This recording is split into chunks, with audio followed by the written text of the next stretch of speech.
ఒకప్పుడు మన గోదావరి జిల్లాలు అంటే పచ్చని పొలాలు కాదండి. కరువుతో అలమటించే ఎడారి లాంటి ప్రాంతం. 1830లో జనం ఆకలితో చనిపోతుంటే, ఆ కన్నీళ్లు తుడవడానికి వచ్చిన అపర భగీరథుడు సర్ ఆర్థర్ కాటన్. 1847లో ఈ మహాయజ్ఞం మొదలైంది. అప్పట్లో ఇన్ని మిషన్లు లేవు, టెక్నాలజీ లేదు. కేవలం సున్నం, బెల్లం, రాళ్లతో వేల మంది కూలీల చెమట చుక్కలతో ఈ ఆనకట్ట నిర్మాణం సాగింది. నది వెడల్పు చూసి అందరూ ఇది అసాధ్యం అని నవ్వారు. కానీ కాటన్ దొర పట్టుదల ముందు గోదావరి తల వంచింది. సరిగ్గా 5 ఏళ్లలో అంటే 1852 నాటికి అద్భుతం జరిగింది.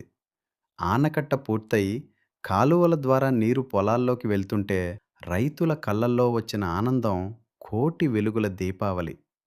ఆ రోజు నుంచి మన కోనసీమ అన్నపూర్ణగా మారింది. కాలక్రమేణా పాత ఆనకట్ట బలహీనపడటంతో 1970లో దాని పక్కనే ఇప్పుడు మనం చూస్తున్న ఆధునిక బ్యారేజీని నిర్మించారు. అందుకే ఇప్పటికీ గోదావరి గట్టున నిలబడితే ఆ అలల చప్పుడులో కాటన్ దొర చేసిన మేలు ప్రతిధ్వనిస్తూనే ఉంటుంది.